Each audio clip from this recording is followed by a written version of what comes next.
Close your eyes for a moment. Think about the last time you did something that scared you. Maybe it was a conversation you'd been putting off for months. Maybe it was starting something, a business, a class, a relationship. Maybe it was something small that felt enormous in the moment. Now think about the version of you who did it anyway. That version of you exists. And that version of you is not separate from who you are right now. That courage is not borrowed. It is not luck. It is yours. We begin today not with a list of instructions, not with a formula. We begin with a single truth. You already have everything you need to start. The rest, the skills, the resources, the connections, those will come. They always come to the person who decides to move. Marcus Aurelius, a man who ruled an empire and wrestled with it privately every single morning, wrote this in his journal, not for the world, but for himself. You have power over your mind, not outside events. Realize this, and you will find strength. He wasn't telling himself this because he had already mastered it. He was telling himself this because he needed to hear it. Every day. That is the secret no one tells you about the most disciplined people in history. They doubted. They questioned. They got tired. And then they wrote it down, spoke it out, or sat with it in silence, and they chose to move anyway. That is not weakness wearing the mask of strength.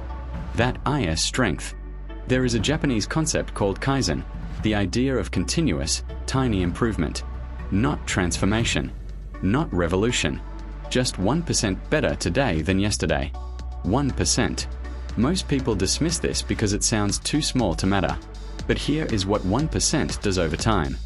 If you improve just 1% every single day for 1 year, you will end that year 37 times better than where you started.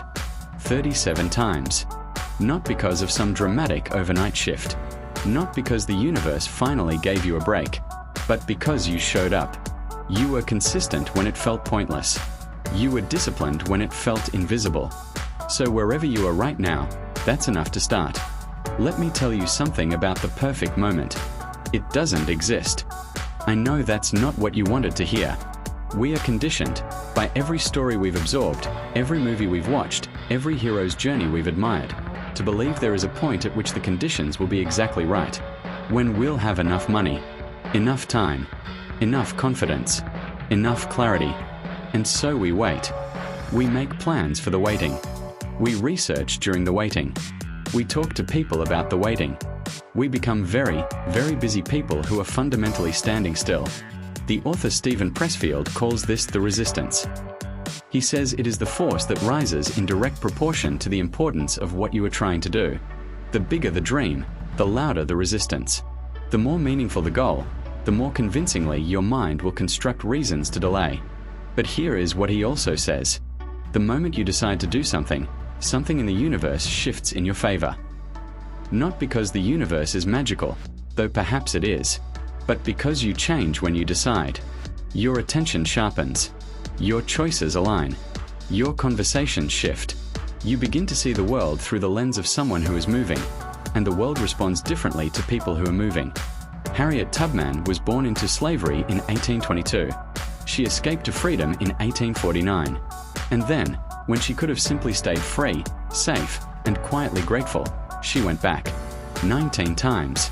She led over 300 people to freedom on the Underground Railroad. She was never caught. When asked how she had accomplished this, she said something that stops me every time I read it. I never ran my train off the track and I never lost a passenger. She did not wait for perfect conditions. The conditions were never perfect. The night was dark. The road was dangerous. The consequences of failure were unimaginable. And she went back 19 times. The next time you feel like the conditions aren't right, remember Harriet Tubman standing in the dark, choosing to go back. Your conditions are not perfect. They will never be perfect. But you are capable enough for right now. And right now is the only moment that has ever been available to anyone. Let's talk about failure. Because I think we've been lied to about it. We've been taught that failure is the opposite of success. That if you fail, you have not succeeded. That a person who fails enough times is, eventually, just a failure. None of that is true. Failure is data. Failure is the most honest feedback you will ever receive. When you try something and it doesn't work, the universe is not rejecting you. It is showing you what doesn't work. That is enormously useful information. Thomas Edison famously failed over 1,000 times before inventing the working light bulb. When a reporter asked him how it felt to have failed 1,000 times, he corrected her immediately. "I have not failed. I have successfully discovered 1,000 ways that do not work." 1,000 ways. He catalogued them. He learned from them. He kept going. Now I want to ask you something, and I want you to sit with it honestly. What have you been calling a failure that was actually just a lesson? What have you been treating as proof that you can't do something, when really it was simply the first time you tried something difficult? Michael Jordan was cut from his high school basketball team. He didn't make the varsity squad. The coaches looked at him and decided he wasn't good enough. Jordan has talked about this moment many times. He says he went home, locked himself in his room, and cried. And then he practiced. He went on to become arguably the greatest basketball player who ever lived. But here is the piece that rarely gets told. Even at the peak of his career, Jordan credited that cut, that rejection, as the fuel that drove everything. He said, "Whenever I was working out and got tired and figured I ought to stop, I'd close my eyes and see that list in the locker room without my name on it. That usually got me going again." The wound became the engine. Your failures are not the end of your story. They are not evidence of your limits. They are, if you let them be, the very thing that propels you forward. The question is never, did I fail? The question is, what did I learn, and what do I do next? I want to take a moment to talk about the people in your life. Not the critics. Not the doubters. We'll get to them. I want to talk about the people who chose you. The teacher who saw something in you when you couldn't see it yourself. The friend who answered the phone at midnight. The parent, grandparent, sibling, mentor, someone who looked at you and decided, this person matters. You are the accumulation of every person who believed in you before you believed in yourself. There is a study out of Harvard that has been running since 1938. It is the longest study of human happiness ever conducted. Nearly 90 years of data, following hundreds of people across their entire lives. Researchers tracked everything: income, career achievements, social status, physical health. And after nearly a century of data, do you know what they found was the single greatest predictor of a long, happy, healthy life? Relationships. Not money. Not status. Not achievement. The quality of your relationships. The depth of your connections. The degree to which you felt seen and loved by the people in your life. Robert Waldinger, the current director of the study, said, "The people who were the most satisfied in their relationships at age 50 were the healthiest at age 80. So today, not eventually, not when things settle down, today, reach out to someone who has believed in you. Tell them what they meant to you. Not because they need to hear it, but because you need to say it. Because gratitude spoken out loud is one of the most powerful things a human being can do for their own resilience and clarity. And if you feel like there is no one in your life who has believed in you, I want you to know that the person reading these words believes in you. Not because I know everything about you, but because I know this, you are here. You are trying. You are looking for something better, reaching toward something more. That act alone, that reaching, is an act of profound courage. You are not alone in this. Now, let's talk about the voice. You know the one. The voice that says you're not good enough. The voice that reminds you of every past mistake the second you try something new. The voice that tells you that other people can do things, but not you. That you're too old, too young, too inexperienced, too far behind, too broken, too ordinary. That voice is not the truth. That voice is fear wearing the costume of logic. Brené Brown, after years of research on vulnerability and shame, made a discovery that reframed the way millions of people understand their inner critic. She found that the voice of self-doubt almost always traces back to a single, primal fear. I am not worthy of love and belonging. Not I can't do this thing. Not I'm bad at this skill. Underneath all of it, I am not enough. I don't deserve good things. And she also found this. The people who lived the most wholehearted, courageous, connected lives were not the people who had silenced that voice. They were the people who had learned to acknowledge it and move anyway. They said, essentially, I see you, fear. I know why you're here. And I'm going to do this thing anyway. This is called courage. Not the absence of fear. The decision to move in spite of it.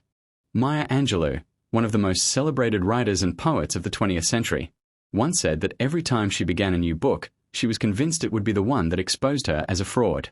That this time, people would finally see she had no idea what she was doing. Maya Angelou, the author of I Know Why the Caged Bird Sings, Presidential Medal of Freedom recipient, awarded more than 50 honorary degrees. She felt like a fraud. And she wrote anyway. You are in very good company with your self-doubt. The most accomplished people on earth experience it.